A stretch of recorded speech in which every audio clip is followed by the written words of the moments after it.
गर्मियों में बस ये एक कटोरी खा लो और सच में दोस्तों शरीर की गर्मी, थकान सब दूर भगा लो। इतनी ऑसम रेसिपी है ये। और ऐसा नहीं है ये कोई नॉर्मल खीर नहीं है, इसमें ऐसी देसी चीजें डली हैं जो आपको बहुत आसानी से मिल जाएंगी और सच में आपके शरीर को एकदम ठंडा करेंगी। तो हेलो दोस्तों, मैं हूं Bharat. Welcome to my cooking vlog. तो फिर देर किस बात की, चलो फिर शुरू करते हैं। अब दोस्तों बनाने के लिए मैंने सबसे पहले 1 टीस्पून गोंद कतीरा लिया है। गोंद कतीरा क्या करता है कि ये पानी बहुत एब्जॉर्ब करता है और जब आप इसे खाते हो तो आपके शरीर में भी पानी को रिटेन करता है, जिससे कि आपका टेम्परेचर रेगुलेट होता है। आप क्या करना कि रात को सबसे पहले इसे भिगा कर रखना 1 कप पानी में, पूरा फूल जाएगा। रात को सोने से पहले ये भी करना कि आपने 10 काजू भिगा दिए, 15 बादाम और 1 टेबलस्पून खसखस। बादाम दोस्तों भिगाने से इसकी तासीर ठंडी हो जाती है, पेट गर्म नहीं करेगा। जो काजू है वो बहुत ही बढ़िया फ्लेवर तो देगा ही, लेकिन एक और एडवांटेज देगा। और रही बात पॉपी सीड्स की, तो ये सच में खजाना है। मैग्नीशियम, आयरन, बहुत कुछ होता है इसके अंदर और ये आपको बहुत हेल्प करेगा। तो सुबह के टाइम सबसे पहले आप काजू, बादाम, पॉपी सीड्स इसका पेस्ट बना लेना और 1 टीस्पून सब्जा सीड्स को 1 कप पानी में भिगा कर रखना।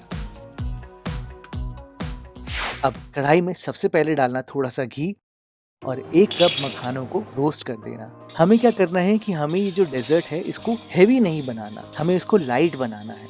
नॉर्मली जब आप खीर में स्टार्च से थिकनिंग करते हो तो स्टार्च जो है वो उसको हेवी बना देता है और शुगर स्पाइक भी देता है। ये सब चीजें नहीं चाहिए दोस्तों, मेरे को थोड़ा फाइबर भी चाहिए। तो मैंने मखानों को रोस्ट किया अच्छे से। तो फिर यहाँ पर 2 टीस्पून घी डाला है और मैं रोस्ट करूंगा अब दलिया। 1/4 कप दलिया है ये दोस्तों। दलिये में तो आपको पता ही है कि थोड़ा प्रोटीन भी होता है, लेकिन फाइबर भी बहुत होता है।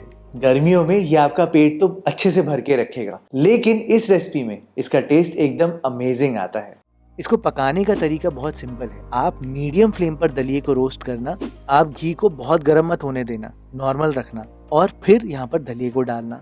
घी जो है वो अच्छे से कोट हो जाना चाहिए। मीडियम फ्लेम पर आपको 4 मिनट लगातार पहले दलिये को भुनना है।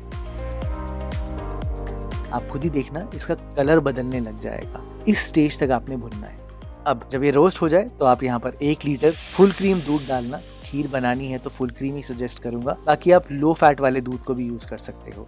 हाई फ्लेम पर यहाँ पर सारी कुकिंग करना ताकि आपका टाइम बिल्कुल वेस्ट ना हो और फटाफट से दूध में उबाला आना शुरू हो जाए। बहुत जल्दी हो जाएगा दोस्तों, विदिन 2-3 मिनट्स। जैसे ही बॉईल आना शुरू होता है आपने 15 मिनट लगातार इस दूध को पकाना है और इसको थोड़ा काढ़ना है। अब दलिया जो है वो होल ग्रेन में आता है तो वो पकने में थोड़ा टाइम लेता है, तो अच्छी चीज बनानी है तो हल्की मेहनत तो करनी होगी। 15 मिनट आप इसको पकाना जब तक बेसिकली दलिया सॉफ्ट नहीं होता। आप यहाँ पर दूध की थिकनेस को मत देखना ज्यादा, ये देखना कि दलिया फूलता कब है, क्योंकि अगर दलिया कच्चा रह गया तो ये आपकी सारी मेहनत बेकार रह जाएगी। ये देखो दोस्तों, इस स्टेज तक आपने पकाना है। जैसे ही दलिया फूल जाएगा आप खुद ही देखना आपका दूध भी काफी गाढ़ा हो जाएगा। आप मेरी करछी में ध्यान से देखो कैसे एकदम फूले फूले से दाने आ रहे हैं। और अगर अपने हाथ में दिखाऊं तो ये एकदम नरम हो चुके हैं, अच्छे से पक चुके हैं। मैं दोस्तों जो आपको ये टाइम वाइम ये सारी चीजें आपको बताता हूँ ना, उसका रीजन ही ये है कि जब भी आप ये बनाओ तो आप घड़ी से देखकर बिल्कुल नाप के टू द टी आप ये बना सकते हो और कोई गलती नहीं होगी।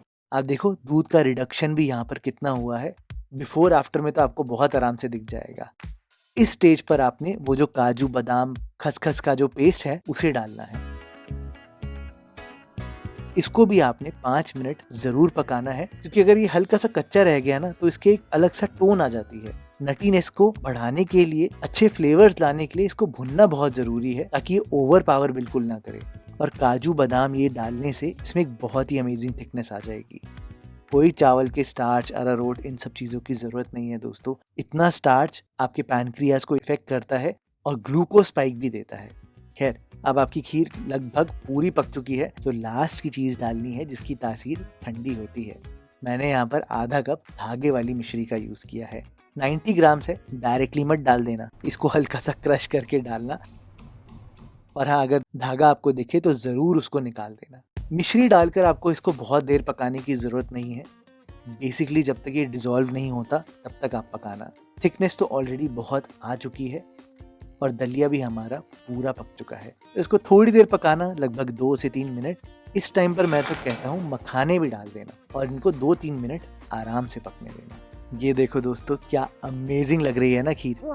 अभी आपने आगे के स्टेप्स नहीं देखे, वो देखकर आपको सच में समझ में आएगा कि ये डेजर्ट ही अलग है, कोई नॉर्मल खीर नहीं है। क्या करना, अब गैस बंद करना और इसको ठंडा होने देना, रूम टेम्परेचर पर आने देना। इस वक्त आप यहाँ पर आधा चम्मच इलायची का पाउडर भी डाल सकते हो और 1 teaspoon rose water. Rose water गर्मियों में बहुत अच्छा रहता है दोस्तों, और आपके शरीर को भी ये ठंडा रखता है। जरूर डालना, अगर नहीं है तो रूह अफ़ज़ा भी डाल सकते हो थोड़ा सा। हाँ, लेकिन याद रहे रूह अफ़ज़ा में चीनी होती है, मिठास ज्यादा हो जाएगी। रूम टेम्परेचर पर जब ये आ जाए तो इसे एक कोई भी बर्तन में ट्रांसफर करना और इसको एकदम फ्रिज में ठंडा होने देना।